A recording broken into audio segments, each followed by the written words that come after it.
My name is Hazel Yasuko Okamoto Hampton. Born on the island of Maui, second generation Japanese American. I'm Charlene Hampton Soon. I'm the eldest daughter of Hazel Yasuko Okamoto Hampton and James Dale Hampton, third generation biracial Caucasian Japanese American. Hi, my name is Debbie Ramirez.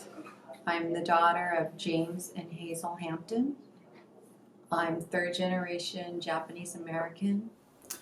Hello, my name is Michael Ramirez, and I am the second eldest son of Deborah Ramirez, and I am the grandson of Hazel Hampton, which makes me fourth generation Japanese American. My dad and my mom, especially my dad, he worked at the bank, so he's more Americanized. My mother was more on the Oriental side.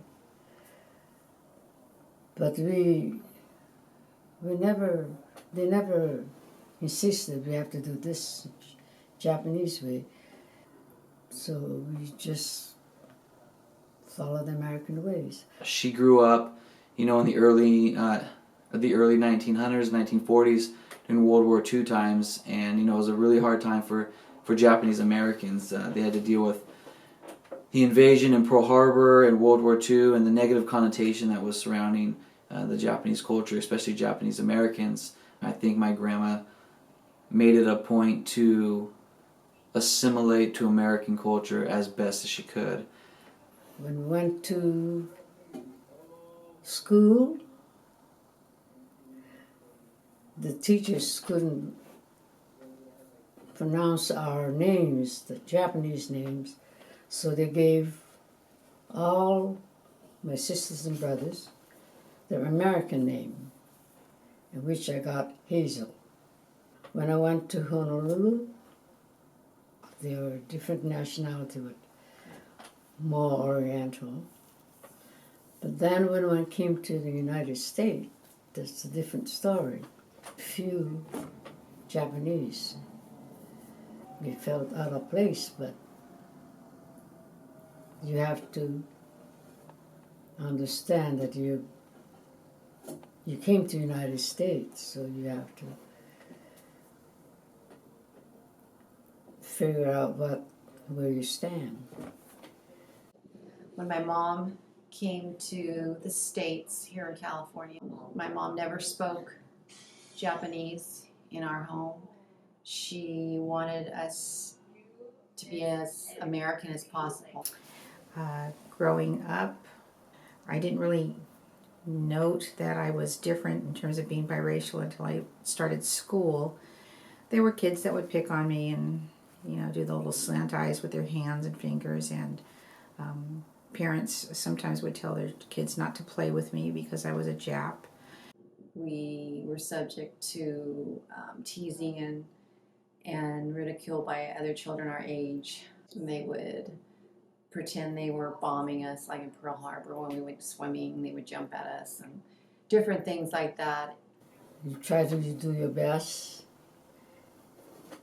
ignore what people say or do or look at you. You try to do the best. Turn the other cheek.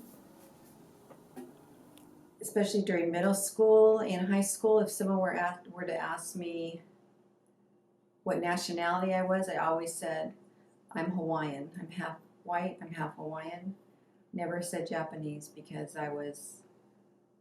didn't really think of myself as Japanese, and plus it was really cool to be Hawaiian. It wasn't cool to be Japanese. I don't want to say I was ashamed I was Japanese, but it was just easier just to say I was Hawaiian or I was half white, half Hawaiian. I didn't really ever mention Japanese.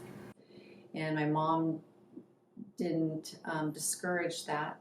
She encouraged us to just blend in. When she moved into the neighborhood with my father after marrying him, our neighbor had a petition that she had disseminated throughout the neighborhood to try to let my father and mother live in the neighborhood. I also heard from my mother that when she came to the States and she toured the South, segregation was still in effect, and so when she got on the buses or stopped at a restaurant or wanted to get a drink from a drinking fountain or use a restroom, she kind of fell into the category of being non-white, and so she saw that the way people were treated on the mainland was different than Hawaii. She's had to deal with that racism that's played out in her life, and I know that's affected the way that she's grown up. It's affected the way that she's raised her kids, and ultimately it affected the way that, you know, myself and my siblings were raised.